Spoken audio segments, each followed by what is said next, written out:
Baik, kita akan lanjutkan teman-teman sekalian tentang masalah sedekah yang merupakan salah satu resep utama seseorang itu untuk mendapatkan rezeki yang lebih luas. Sedekah bukanlah pengeluaran dalam pandangan Islam, tapi dianggap sebagai sebuah investasi yang kita investasikan langsung kepada Sang Pencipta Allah yang Maha Kaya.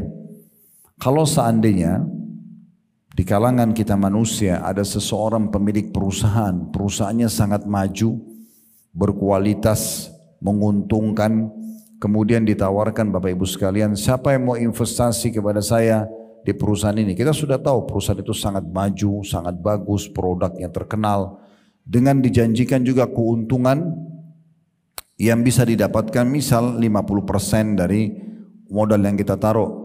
Saya yakin walaupun disebutkan angka investasi misalnya 100 juta dan kita hanya punya 100 juta, saya yakin kita akan ikutkan di perusahaan tersebut karena kita yakin ini investasi, bukan pengeluaran. Sebenarnya dengan Allah Subhanahu wa taala kita harusnya berpikir begitu. Kita bukan sedang pengeluaran kalau kita berikan kepada orang miskin, sumbangan ke kotak amal masjid, ke Palestina teman-teman kita yang lagi butuh, atau membuka puasakan orang, atau membantu membiayai orang-orang yang sedang sakit, atau apa saja. Semua itu jenis investasi namun bukan dengan manusia, dengan zat yang maha kaya, Allah Subhanahu wa ta'ala. Pakai resep ini, selalu sedekah, rutinkan. Jangan sampai luput dari kita hadis Bukhari yang pernah kami sampaikan, kata Nabi SAW, "Idza asbah ibnu Adam," kalau tiba pagi hari, ya, di pagi hari anak Adam, maka ada dua malaikat yang diturunkan oleh Allah Subhanahu wa taala. Yang satu mengatakan, "A'ti mumfikan khalafa," ya Allah berikanlah orang yang berinfak ganti, dan yang satu mengatakan, "Wa a'ti mumsikan talafa," dan berikanlah kebinasaan kepada orang yang menahan atau pelit. Maka setiap hari kalau kita keluarkan sedekah, makanan kah, minuman kah, pakaian kah, uang kah, apa saja, maka semua itu adalah investasi terbaik yang kita berikan, yang nanti akan diganti oleh Allah Subhanahu wa taala sebagaimana Allah sebutkan dalam surah Saba, surah nomor 34 ayat 39 potongan ayatnya, "Wa ma anfaqtum min syai'in fahuwa yukhlifu." Semua yang kalian infakkan maka pasti dia akan menggantinya. Allah Subhanahu wa taala kalau sudah mengganti Bapak Ibu sekalian, selalu renungi firman-Nya, dan ini kekal ditelawakan oleh orang-orang beriman sampai hari kiamat. Innallaha yarzuqu may yasha'u bighairi hisab. Allah itu kalau memberikan balasan kepada orang maka tanpa ada hitungan lagi. Jadi tidak ada di dalam syariat Allah Subhanahu wa taala itu kita keluarkan 100 ribu kita akan diganti 100 ribu, itu tidak ada. Tapi Allah akan balas dengan tanpa ada nilainya lagi. Jadi sangat besar balasan dari Allah Subhanahu wa ta'ala. Orang yang perhitungan kalau berinfak di jalan Allah, maka Allah pun perhitungan dengan dia. Tapi kalau dia royal di jalan Allah, Allah pun royal kepadanya. Ingat pernah kami sampaikan sabda Nabi SAW kepada Asma binti Abi Bakar radhiyallahu anhuma. Beliau mengatakan, "La tuqi fayuqillahu alaiki." Jangan kau perhitungan hai Asma, maka Allah pun akan perhitungan padamu. Jadi betul-betul kita harusnya yakin dengan masalah ini, dan ini bukan hanya sekedar menjadi penyebab banyaknya rezeki. Sudah kita jelaskan perkataan salaf bagaimana mereka mengatakan bahkan bisa menghilangkan musibah yang akan menimpa kita kalau kita bersedekah, ya. Ingat perkataan Ibnu Ja'ad radhiyallahu atau rahimahullah, ada di halaman 6, ya. Sesungguhnya sedekah itu benar-benar bisa menghilangkan 70 pintu keburukan. Bahkan orang-orang yang sakit, ya, mungkin kayak di rumah sakit begini banyak pasiennya, itu Nabi SAW sudah berikan kita sebuah resep yang luar biasa. Beliau mengatakan, "Dawu mardhakum bis sadaqah." Obati orang yang sakit di antara kalian dengan sedekah. Kalau dalam hitung-hitungan akal orang-orang kapitalis tidak akan nyambung. Memberikan kotak amal masjid, memberikan orang miskin bisa sembuhin penyakit saya. Nah itu, tapi dalam kamus agama kita memang seperti itu, ya. Dan nanti akan ada dalam buku kita ini contoh-contoh berapa banyak orang yang sembuh dari penyakit-penyakit kronis justru karena sedekah yang dia keluarkan. Dan ingat, sedekah selalu saya sampaikan dan saya ulang-ulangi, kita harus menganggap teman-teman sekalian kita lebih butuh dengan sedekah itu daripada penerima sedekah itu sendiri. Jangan pernah kita pakai persepsi kalau orang yang minta misalnya sesuatu berarti dia lebih butuh daripada saya. Tidak, kita harus balik sekarang, kita yang lebih butuh dengan mereka. Karena mereka akan menerima uang kita misalnya 100.000 rupiah atau satu bungkus makanan kita, habis itu dinikmati sama dia habis. Tapi kita dalam teori agama, nilai yang sudah kita keluarkan akan dibawa ke timbangan amal hari kiamat dan tidak hilang. Walaupun secara kasat mata sudah dinikmati oleh orang yang menerima tersebut. Makanya Fudail bin Iyad rahimahullah, seorang tabi'in, pada saat melihat orang-orang yang menerima sedekahnya, beliau mengatakan mereka membawa perbekalan-perbekalan kita menuju akhirat tanpa upah sedikit pun, hingga mereka meletakkannya di atas timbangan amal, ya. Dan sebagian salafus salih kalau kedatangan orang yang minta sesuatu, maka beliau mengatakan, selamat datang wahai orang-orang yang hadir untuk membawakan perbekalan kami kepada Rabb kami. Jadi begitulah pandangan para ulama kita tentang sedekah itu. Mereka mengetahui dan menanamkan dalam diri mereka, mereka lebih butuh mengeluarkan sedekah daripada si penerima. Sehingga kalau persepsi seperti ini, kita justru yang mencari-cari siapa yang butuh bantuan, kita memberikan. Kita berharap dia bisa terima sedekah kita. Kalau selama ini kan persepsinya tidak seperti itu. Seakan-akan orang yang miskin itu yang minta, mereka yang butuh. Sehingga kita masih bisa negosiasi sama syaitan. Kalau orang minta masih bisa menolak, masih nggak mau kasih misalnya. Bahkan terkadang menghardik dan menyalah-nyalahkan orang yang minta-minta. Padahal mereka lah sumber rezeki kita. Itulah investasi yang kita keluarkan. Baik, kita akan masuk ke beberapa contoh tentang sedekah ini. Dan akan dimulai teman-teman sekalian, kalau yang pegang bukunya di halaman 27, kedermawanan Nabi Muhammad sallallahu alaihi wa ala alihi wasallam dengan sedekah. Dan ini kebetulan dalil yang diangkat berhubungan juga dengan bulan Ramadan. Ya, bulan Ramadan ini bulan sedekah memang. Karena kata Nabi SAW, afdalus sadaqatu fi Ramadan.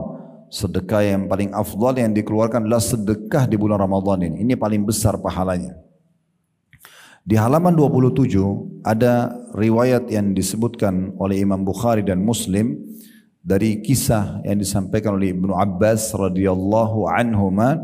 Beliau mengatakan, kana Rasulullah sallallahu alaihi wasallam ajwadan nas wa kana ajwada ma yakunu fi Ramadhan hina yalqahu Jibril wa kana yalqahu fi kulli lailatin min Ramadhan fayudarisuhu al-Qur'an. Fala Rasulullah sallallahu alaihi wasallam ajwadu bil khairi minar rihil mursalah. Rasulullah SAW adalah orang yang paling dermawan. Beliau tidak pernah menolak siapapun yang minta, ya. Dan beliau lebih dermawan lagi pada bulan Ramadan, bulan yang kayak kita sekarang ini. Lebih dermawan lagi, lebih suka lagi untuk berbagi di saat bertemu dengan Jibril alaihissalam, di mana Jibril alaihissalam bertemu beliau pada setiap malam di bulan Ramadan. Dan Jibril mengajarkan kepada Nabi SAW Al-Quran. Dan sungguh Rasulullah SAW itu lebih dermawan dengan kebaikan daripada angin yang berhembus. Maksudnya Nabi SAW itu gemar sekali untuk berbagi, ya, sampai lebih cepat berbagi itu daripada hembusan angin. Dari riwayat ini kita bisa ambil pelajaran bahwasanya memang Nabi SAW sendiri bukan hanya menyampaikan sebuah teori, tapi beliau adalah seorang praktisi. Beliau yang langsung mempraktikkan di depan umatnya, di depan para sahabat, kalau beliau memang orangnya sangat dermawan. Dan subhanallah, orang yang dermawan teman-teman, orang yang royal itu dicintai oleh Allah, mendapatkan pahala yang luas, pahala yang besar, akan diluaskan rezekinya, ya. Kemudian akan dia terima dalam bentuk pahala yang besar pada hari kiamat, dan juga akan dicintai oleh manusia. Tidak ada orang yang royal itu suka memberi lalu dibenci oleh manusia, tidak ada. Pasti akan disukai oleh orang-orang. Walaupun mungkin paras wajahnya, bentuk fisiknya biasa saja, tapi kalau orang itu suka sekali traktir kita, berikan kita hadiah, berbagi makanannya, suka membantu kalau kita butuh, pasti akan disukai oleh orang-orang. Walaupun dia tampan, cantik, sempurna jabatannya, kedudukannya, tapi kalau pelit maka juga jatuh di mata manusia. Dan itu juga dibenci oleh Allah subhanahu wa ta'ala. Makanya pernah ada satu suku di Madinah, Bapak Ibu sekalian, kebetulan kepala sukunya baru meninggal dan diganti oleh kepala suku yang baru. Maka Nabi SAW tanya, kira-kira bagaimana kepala suku kalian yang baru? Sebagian anggota suku itu mengatakan, dia tampan, dia berwibawa, jalur nasabnya bagus, saya dikenal orangnya, tapi sayangnya pelit. Maka kata Nabi SAW, penyakit jiwa apa yang lebih berat daripada pelit itu? Jadi dibenci oleh Allah, dibenci oleh manusia. Ya. Kemudian sebaliknya kalau orang dermawan disuka oleh Allah, diberikan balasan yang besar, serta juga disukai oleh manusia. Dan salah satu ciri orang itu dermawan adalah tidak pernah mau menolak siapapun yang minta. Itu disebutkan di hadis nomor selanjutnya di halaman 28 tentang ciri Nabi Muhammad SAW. Kalau anda hidup di masa itu dan masih hidup semasa dengan Nabi Muhammad SAW, anda kalau datang minta apa saja dikasih. Tidak pernah Nabi nolak. Disebutkan dalam riwayat ini, diriwayatkan oleh Imam Muslim, ma su'ila Rasulullah SAW syai'an qattun faqala la. Rasulullah SAW tidak pernah sama sekali diminta suatu harta, lalu beliau mengatakan tidak. Bahkan dalam satu kisah dikatakan Nabi Muhammad SAW lagi duduk di satu majelis, kemudian bersama sahabat-sahabatnya, rupanya ada beberapa sahabat yang menghadiahkan buat beliau keranjang-keranjang kurma dan buahnya sangat ranum, bagus sekali, baru dipetik, kualitasnya bagus. Lalu kemudian ada banyak orang-orang yang datang minta-minta kepada beliau. Nabi SAW kasih, dan saking dermawannya beliau bukan kasih 2-3 butir, per keranjang dikasih, sampai habis.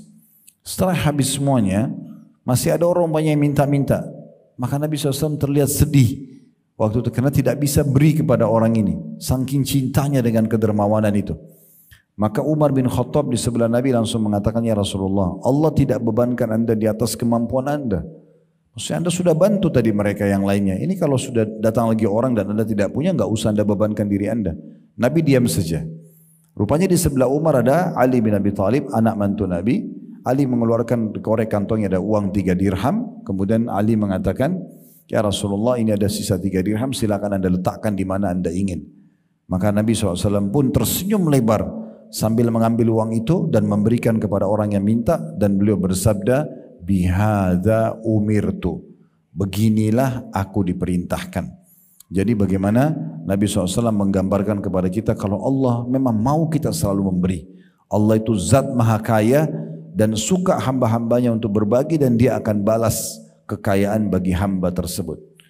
Hampir semua jemaah yang saya pernah temuin, apakah jemaah haji, jemaah umroh kami, ataupun jemaah dalam pengajian yang Allah bukakan pintu rezeki, saya lihat yang tidak pernah berhenti rezekinya, perusahaannya maju, badannya sehat, itu satu kunci yang saya selalu lihat, mereka dermawan sekali, suka sekali berbagi. Beli hadiah banyak buat keluarganya pada saat mau pulang. Kalau haji dan umroh, di pengajian bagi-bagi makanan, bagi-bagi pakaian kepada jemaahnya misalnya. Jadi memang luar biasa gitu.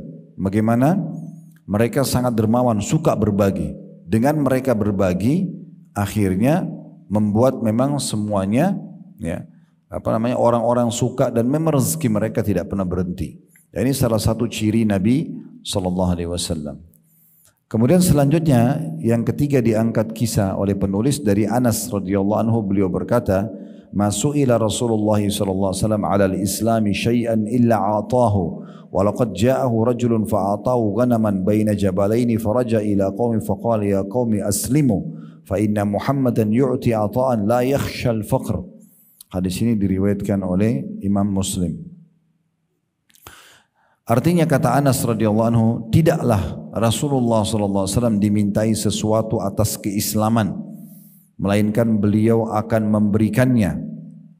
Sungguh seseorang telah datang kepada beliau, lalu beliau memberikan kepada orang tersebut domba yang berada di antara 2 gunung.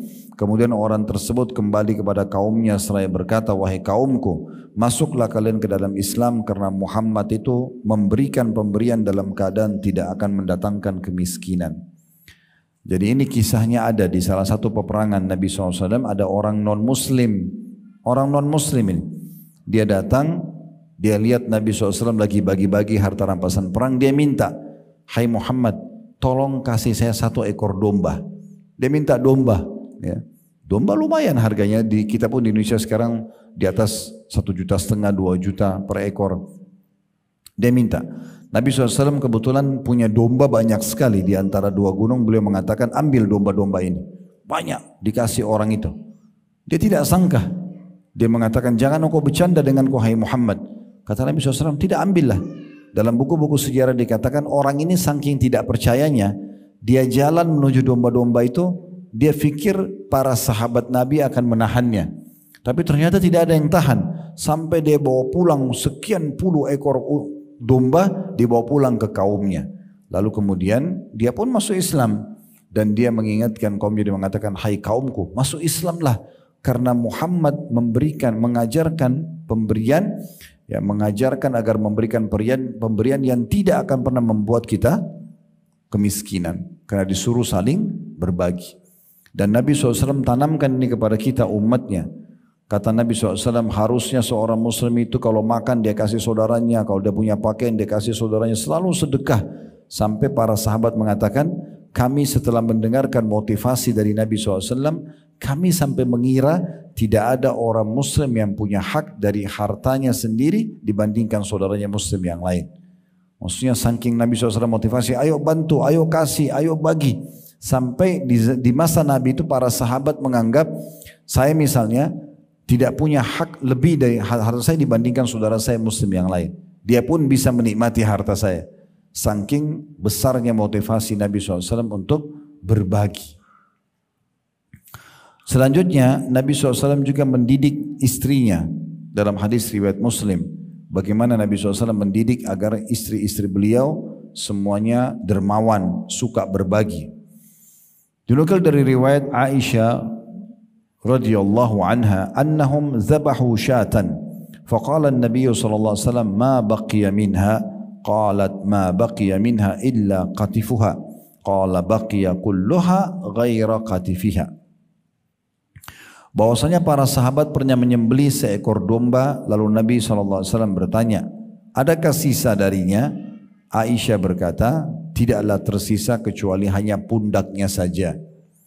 Lalu beliau bersabda, tersisa semuanya kecuali pundaknya. Artinya akan tersisa untuk kita di akhirat kelak kecuali pundaknya saja. Saya sedikit jelaskan riwayat ini. Nabi SAW pernah menyembelih seekor domba, lalu beliau berikan kepada istrinya Aisyah. Dengan tujuan, bagilah dan sisahkan sebagian. Maka Aisyah pun membagi-bagi domba itu kecuali punggungnya yang dia tahu Nabi suka sekali makan bagian punggung depan kanan ya dengan paha nyambung gitu ya. Maka Aisyah tinggalkan itu untuk Nabi SAW. Waktu Nabi pulang rumah Nabi tanya, hai Aisyah, bagaimana dengan domba tadi? Kata Aisyah, semuanya sudah habis kecuali ya pundaknya sama lengan paha kanan depannya. Ya, karena saya simpan untuk anda ya Rasulullah. Maka Nabi SAW kembalikan menjelaskan kepada Aisyah, katakanlah semuanya masih tersisa yang sudah kau kasih itu, dan justru yang tinggal bersama kita yang habis adalah pundaknya. Apa maknanya? Yang engkau sedekahkan wahai Aisyah justru itu masih ada terus di timbangan amalmu hari kiamat. Yang kau makan itu habis untuk makanan saja. Berarti Nabi SAW memberikan pemahaman apa? Kalau kalian sedekah 100 ribu, 100 juta rupiah, berapapun anda keluarkan, maka itu adalah harta investasi yang sebenarnya karena kita akan terima hasilnya di hari kiamat. Justru yang kita pakai makan, yang kita pakai pakaian itu hanya akan habis kita pakai sebagai fasilitas. Dikeluarkan oleh Ibnu Jarir dari Sahal bin Sa'ad radhiyallahu anhu bahwa seorang wanita telah datang kepada Nabi SAW dengan membawa satu pakaian berupa mantel yang terukir pada ujung-ujungnya. Lalu wanita itu berkata, wahai Rasulullah, saya datang kepada anda untuk memberikan ini untuk anda. Lalu Rasulullah SAW mengambilnya, di mana beliau memang sangat membutuhkannya hingga beliau memakainya. Kemudian mantel itu dilihat oleh seseorang dari sahabat beliau, seraya berkata, wahai Rasulullah, betapa indahnya mantel tersebut, maka berikanlah mantel itu kepadaku. Beliau berkata, iya. Dan ketika Rasulullah SAW beranjak untuk memberikannya, para sahabat yang lain mencelah orang tersebut seraya mengatakan, engkau tidak bersikap baik ketika melihat Rasulullah SAW mengambil mantel itu dari wanita tadi karena membutuhkannya, lalu engkau memintanya. Padahal engkau tahu bahwa tidaklah beliau itu dimintai, melainkan pasti beliau memberikan, sehingga tidak mungkin menolaknya.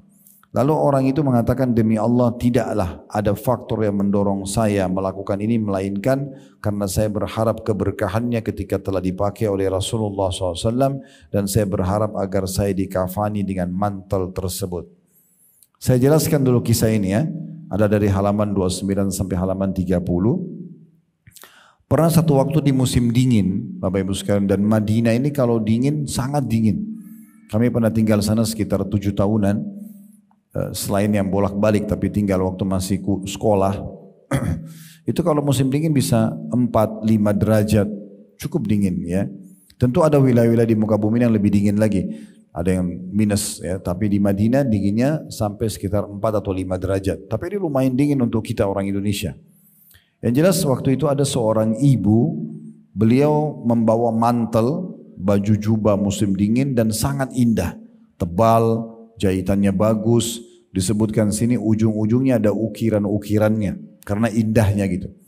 Lalu dia mengatakan, ya Rasulullah, saya datang untuk memberikan anda mantel ini. Maka Nabi SAW pun menerimanya.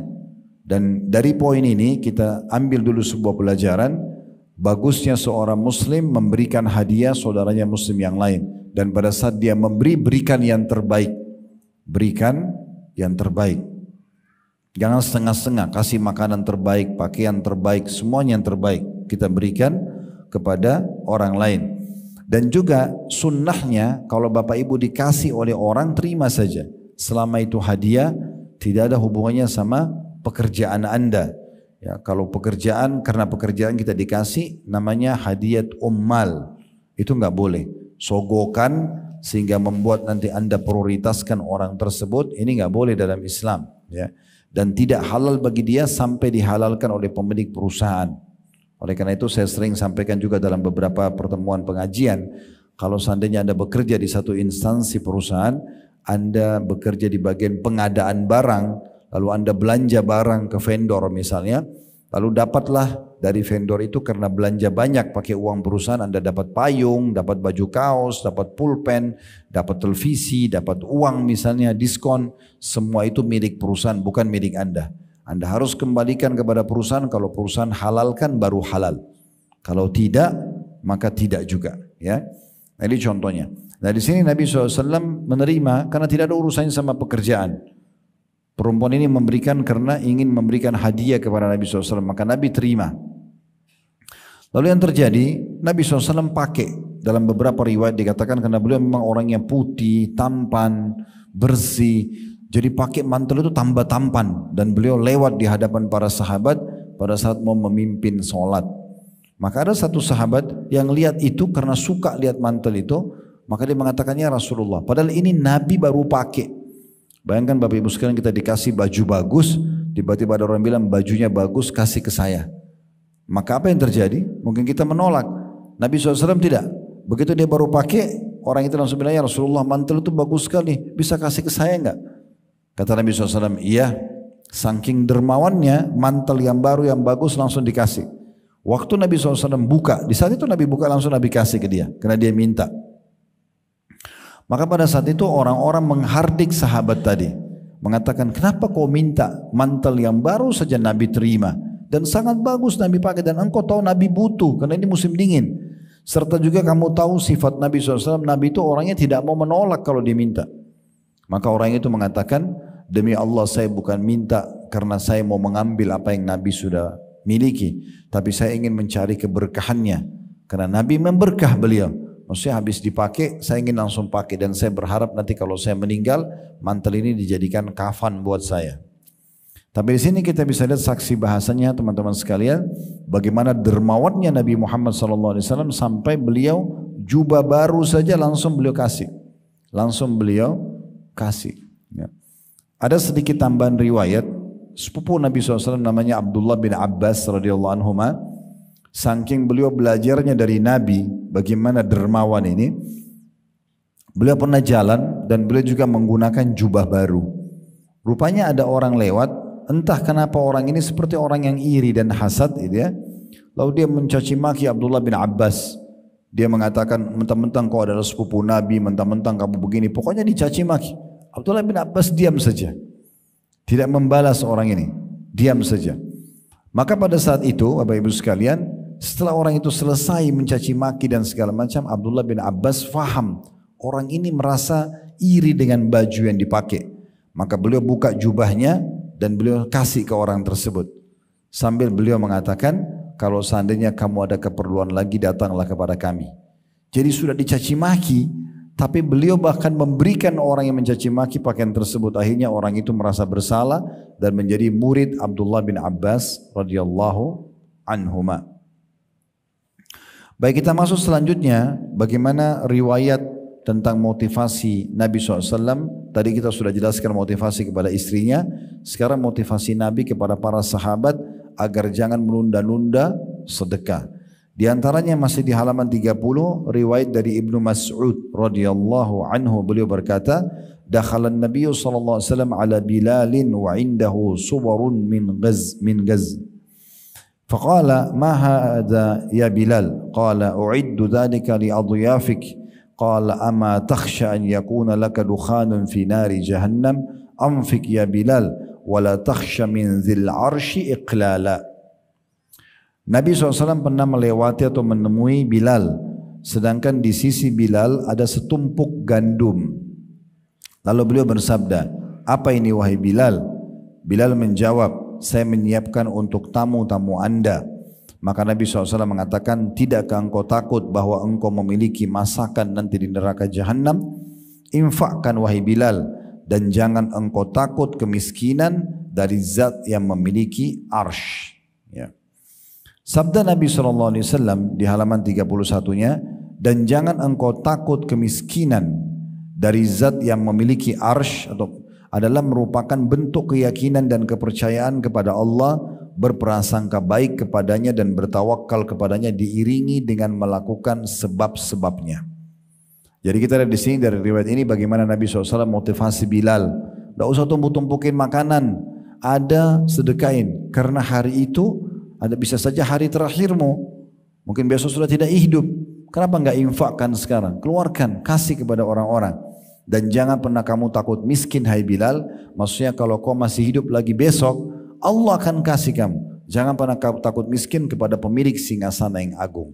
Dari riwayat ini kita ambil dua pelajaran. Harusnya seorang muslim peduli dengan sedekah dan jangan menunda-nundanya dan memberikan maksimal di jalan Allah. Yang kedua, dia harus yakin Allah pemilik singgasana agung akan membalas dan menggantikannya.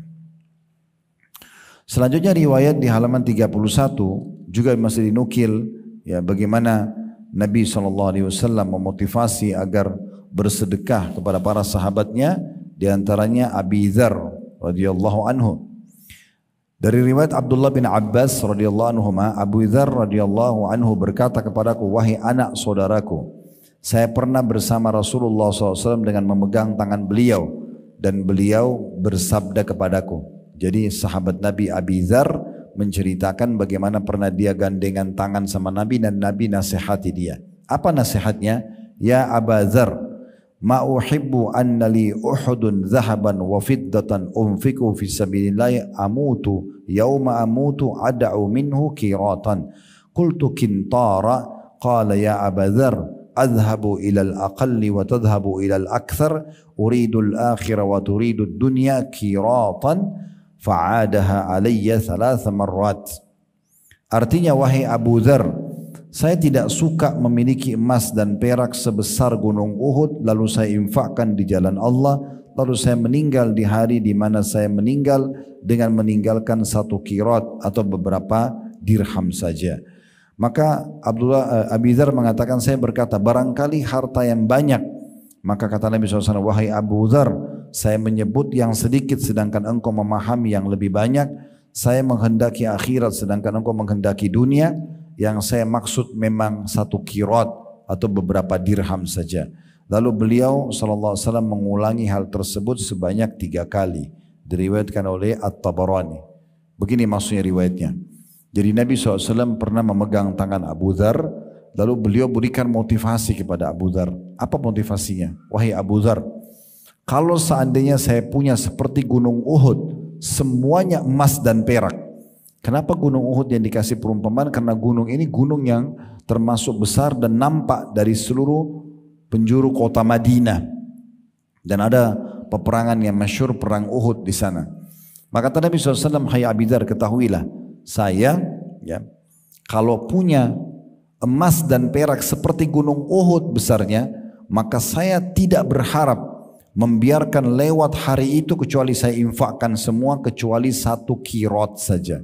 1 qirot cuma beberapa dirham, hanya untuk kebutuhan saja. Maka Abi Dzar mengatakan, ya Rasulullah, mungkin maksud anda terbalik, anda sedekahkan sedikit, sisanya anda tabung. Kata Nabi SAW, wahai Abi Dzar, saya menjelaskan bahwasanya lebih banyak saya infakkan sedikit yang saya sisa. Kamu balik kasusnya, kamu menganggap bahwasanya yang saya harapkan adalah saya keluarkan sedikit dan saya tabung banyak. Terbalik, yang saya maksud memang betul, saya akan keluarkan semuanya 1 gunung itu kecuali sedikit saja darinya. Saya menginginkan akhirat sementara kamu sendiri menginginkan dunia. Jadi kita lihat bagaimana Nabi SAW motivasi. Sebenarnya Nabi SAW tidak punya emas dan perak seperti gunung Uhud, tapi beliau bilang kepada Abi Dzar, kalau saya punya, saya akan keluarkan semua, tidak ada tabungan, saya akan sedekahkan semua di jalan Allah, dengan harapan tentunya Allah SWT akan memberikan gantinya. Perlu Bapak Ibu garis bawahi, tolong direnungi baik-baik apa yang saya mau ucapkan ini. Dan bisa Bapak Ibu buktikan, baca sejarah mereka. Uthman bin Affan, Abdurrahman bin Auf, Sa'ad bin Ubadah, Talha bin Ubaidillah, Sa'ad bin Abi Waqqas, dan banyak sahabat-sahabat Nabi yang kaya raya. Bapak Ibu tahu, saya pernah telusuri riwayat mereka dan sudah kita buat tablik akbar di Blok M, sebulan sekali serial mereka. Saya bacakan dari beberapa referensi, mereka memang betul-betul pada saat meninggalkan harta, kalau dihitung uang kita mungkin ratusan miliar. Pertanyaan sederhana, dari mana warisan yang ditinggalkan oleh sahabat-sahabat ini? Apakah dari hasil tabungan mereka semasa hidup mereka? Ternyata jawabannya bukan, Bapak Ibu sekalian. Gudang harta mereka menjadi penuh justru beberapa hari sebelum mereka meninggal, karena mereka rutin bersedekah. Orang yang sedekah ini tidak akan pernah habis hartanya. Tidak akan pernah habis. Dia sudah mendapatkan pahala karena dia sedekah, dia bisa penuhi kebutuhannya dengan uang itu dan akan dibalas oleh Allah Subhanahu wa taala. Ini jelas sekali dalam fakta lapangan di kehidupan para sahabat tersebut. Jadi pada saat mereka meninggal, seperti Abdurrahman bin Auf itu, saking menumpuknya emas di gudangnya sampai harus di waktu dibagi kepada harusnya dihancurin, dipotong sama kampak. Ya, saking besar-besarnya gundukan emas itu, ya. Tapi subhanallah, ini sekali lagi bukan hasil tabungan semasa hidup, tapi datang beberapa hari sebelum beliau meninggal dunia karena rutinnya bersedekah. Talha bin Ubaidillah radhiyallahu anhu, nanti akan ada kisahnya di sini ya. Bagaimana beliau gelisah pada saat mau tidur di malam hari, istrinya tanya, kenapa anda gelisah? Dia mengatakan, saya telah kedatangan keuntungan sekian peti, isinya emas semua. Ini keuntungannya. Maka saya gelisah jangan sampai saya meninggal, Allah tanya nih harta, ya, masih ada di rumah. Maka istrinya yang salihah, ya bukan seperti wanita di masa sekarang, mungkin kalau dia harta suaminya melimpah malah buat saya aja, biar saya beli emas, biar saya begini. Tapi wanita ini mengatakan, kenapa anda pikirkan itu? Mari kita bungkus harta ini dan kita bagi-bagikan. Maka suami istri semalam suntuk menghabiskan keuntungan perusahaan mereka untuk dibagikan kepada orang-orang susah. Sampai tiba pagi hari.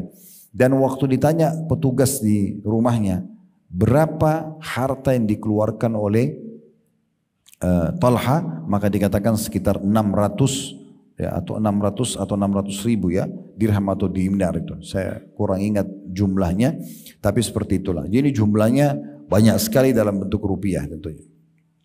Baik, itulah contoh dari Nabi Muhammad sallallahu alaihi wasallam Sekarang kita masuk contoh dari Abu Bakar radhiyallahu anhu dan kita akan tutup dengan ini tentunya ya.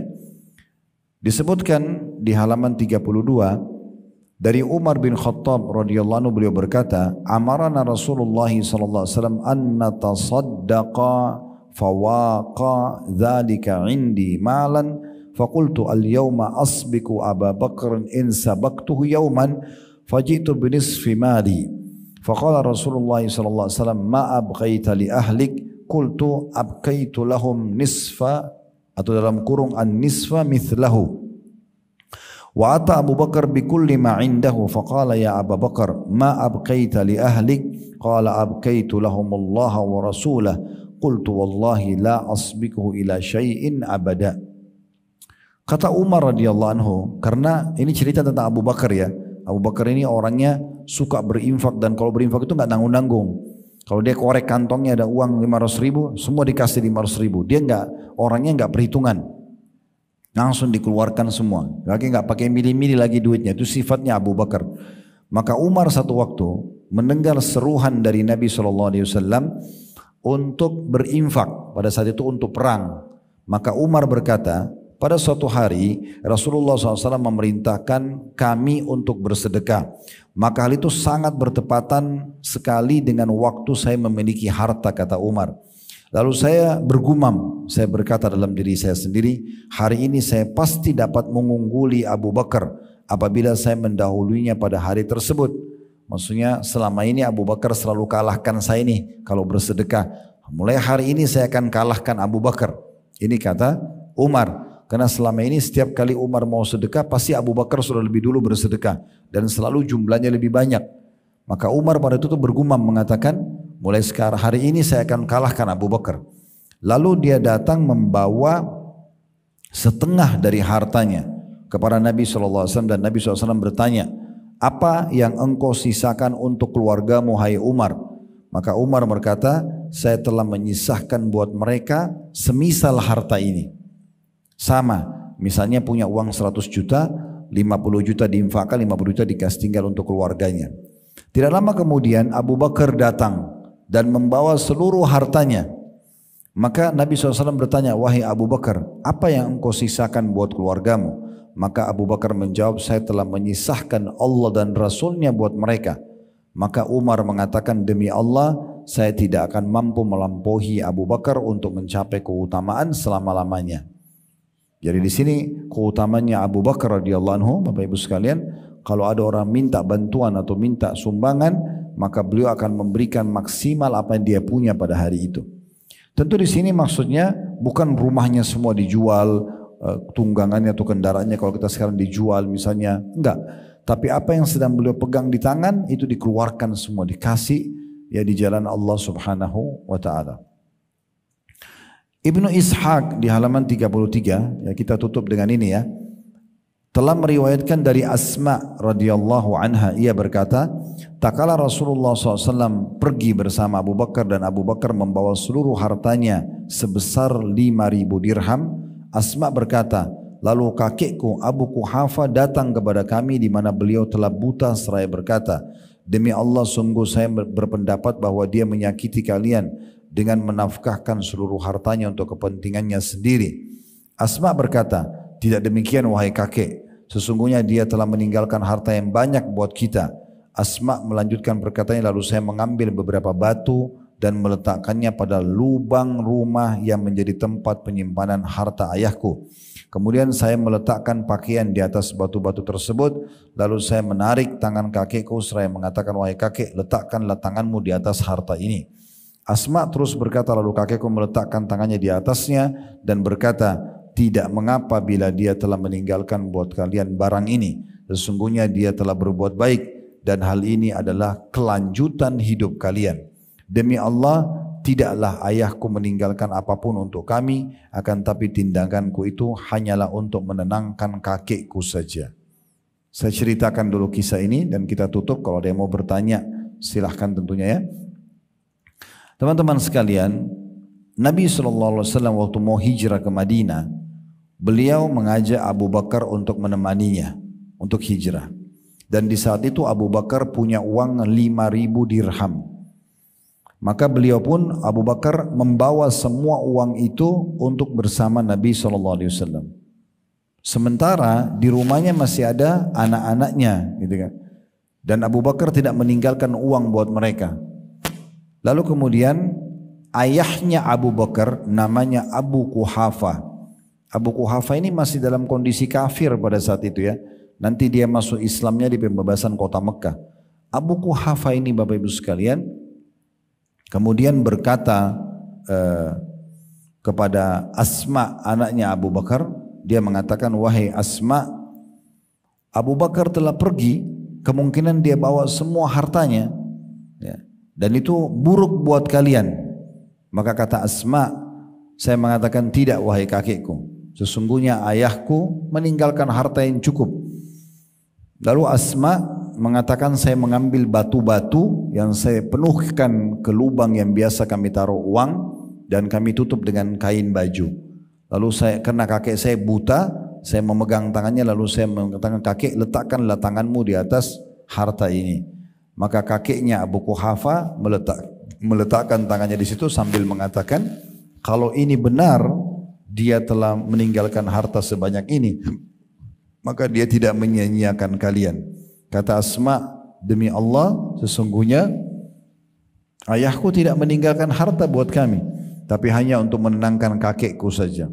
Maksudnya Abu Bakar itu betul-betul kalau memang dia berinfak di jalan Allah, dia tidak setengah-setengah dalam berinfak di jalan Allah subhanahu wa ta'ala itu. Baik, mohon maaf saya masih tambah satu lagi, yaitu kisah Uthman bin Affan radhiyallahu anhuma, baru kemudian insyaAllah kita coba buka pertanyaan ya. Salah satu contoh juga orang yang sangat suka berinfak adalah Uthman bin Affan radhiyallahu anhu, anak mantu Nabi dan termasuk orang kayanya sahabat. Disebutkan di halaman 34 Al-Hakim meriwayatkan dari Abdurrahman bin Samurah radhiyallahu anhu, beliau berkata, Uthman bin Affan datang kepada Nabi SAW dengan membawa 1.000 dinar ketika mempersiapkan pasukan Al-Usra atau pasukan perang Tabuk ketika masa sulit. Lalu Uthman meletakkan seluruh dinar itu di pangkuan Nabi SAW. Abdurrahman berkata, lalu Nabi SAW membalikkannya seraya bersabda, ma dharra Uthman ma amila ba'da hadzal yaum. Tidak akan ada yang membahayakan Uthman apapun yang dilakukannya setelah hari ini. Beliau mengatakannya beberapa kali, diriwayatkan oleh Al-Hakim. Jadi contoh di Uthman bin Affan, waktu Nabi SAW panggil, ayo berinfak, ayo bersedekah, di peperangan terakhir beliau, namanya Perang Tabuk, Bapak Ibu sekalian, Perang Tabuk, peperangan terakhir. Dan waktu itu jaraknya jauh sekali dari Madinah, di musim panas, sampai dikenal dengan peperangan yang sulit. Ya. Ada 30.000 pasukan muslim yang akan berangkat, dan itu tinggal tunggu beberapa hari saja akan panen kurma. Lalu itu pendapatan utamanya penduduk Madinah. Lalu Nabi SAW ajak orang-orang untuk berinfak. Nah, di antara yang paling besar berinfak adalah Uthman bin Affan membawa 1.000 dinar ya, kepada Nabi SAW. Ini nilainya miliaran ya. Langsung diletakkan di paha Nabi SAW. Ya Rasulullah, ini saya infakkan untuk berperang. Maka Nabi SAW menjamin mengatakan, setelah perbuatan ini, sedekah ini, tidak akan ada yang bisa membahayakan Uthman. Maksudnya membahayakan, dia tidak akan miskin, dia tidak akan sengsara, baik dunia ataupun akhirat. Ini karena infaknya di jalan Allah. Dalam riwayat lain, Nabi SAW bersabda, Ghafarallahu laka ya Uthman, ma asrarta wa ma alanta wa ma akhfaita wa ma huwa kainun ila an taquma as-sa'ah.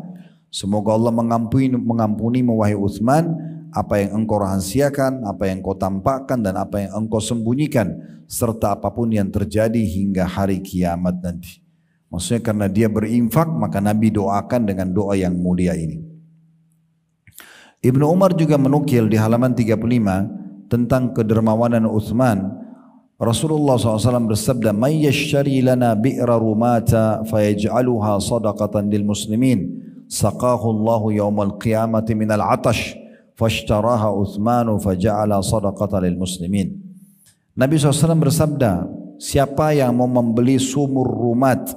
Sumur rumat ini ada satu nama sumur, itu pada saat akan terjadi perang Tabuk tadi, miliknya orang Yahudi. Waktu itu kebetulan rata-rata sumur di Madinah kering kecuali sumur itu. Maka Nabi SAW bilang, siapa yang membeli sumur itu namanya sumur rumat. Ya. Lalu kita akan menjadikannya sebagai sedekah untuk muslimin, diwakafin. Niscaya Allah akan memberikan kepadanya minum yang disebabkan kehausan pada hari kiamat nanti. Lalu Utsman membelinya, kemudian dia menjadikannya sedekah untuk kaum muslimin. Jadi begitu cepatnya mereka, kalau ada kesempatan untuk berdonasi, mereka langsung pertama-tama melakukan, diantaranya Utsman karena mendengar orang yang membeli sumur rumat akan diberikan minum yang menghilangkan hausnya nanti pada hari kiamat.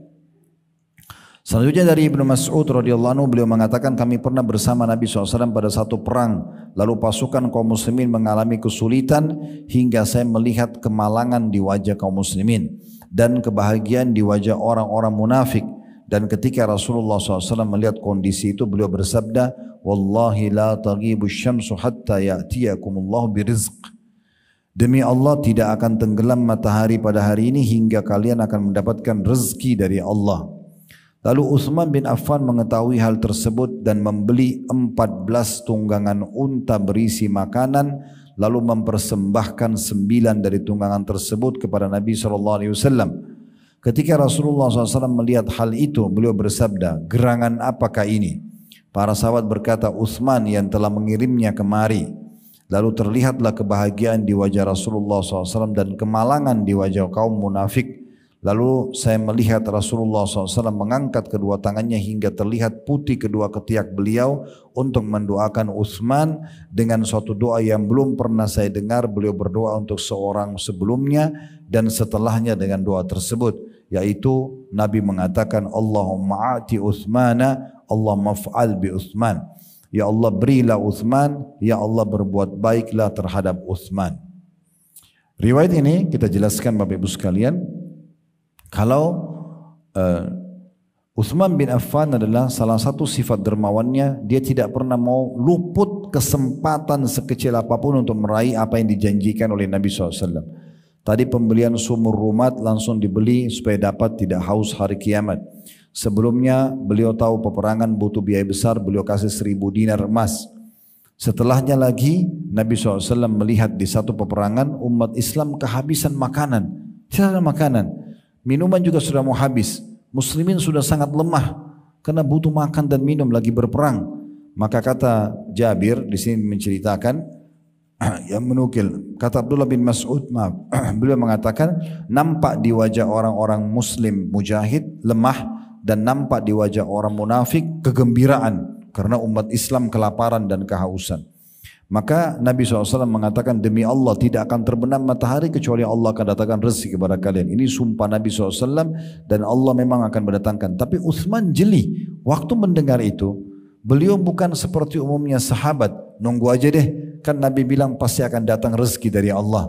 Tapi dia segera meraih kesempatan itu sambil langsung mengutus. Di sini dikatakan beliau langsung membeli 14 tunggangan unta berisi makanan. Kalau unta itu kayak kita sekarang mobil pick up ya, untuk bawa sekian banyak makanan ya, bahasa itu orang pakai unta, ditaruh di pundaknya sebelah kanan dan sebelah kiri, bagian perutnya itu kiri kanan itu diisi dengan keranjang-keranjang yang besar. Maka ada 14 ekor unta diisi dengan full makanan dan kebutuhan minuman, dibawa ke medan perang, lalu dibawa kepada Nabi SAW. Nabi lalu tanya, apa ini? Kata para sahabat, ini Utsman yang mengutusnya ya Rasulullah, karena dia ingin meraih keutamaan untuk membantu para mujahidin. Maka kata Nabi SAW, sesungguhnya ya Utsman sangat pantas untuk mendapatkan doa. Maka beliau berdoa mengatakan, ya Allah berilah Utsman, maksudnya rezeki yang luas ya, kerajaan, kemampuan dan segala macam hal, dan berbuat baiklah kepada Utsman. Nah ini satu contoh lagi tentang bagaimana orang-orang yang telah berbuat baik dengan sedekah tentunya. Kedepannya Bapak Ibu sekalian insyaAllah kita akan lanjutkan di kisah Ibnu Umar, kemudian kisah Ummul Mukminin Aisyah, dan kisah Zainab binti Jahash kisah Abu Dahda, cukup banyak kisah-kisah sahabat sampai kisah Abu Talha yang akan kita tutup nanti di pertemuan akan datang dengan 5 kisah itu dan pelajaran-pelajaran yang bisa kita ambil. Lalu pertemuan selanjutnya kita akan bahas berobat dengan sedekah. Itu ada bab khusus di halaman 46 tentang masalah itu.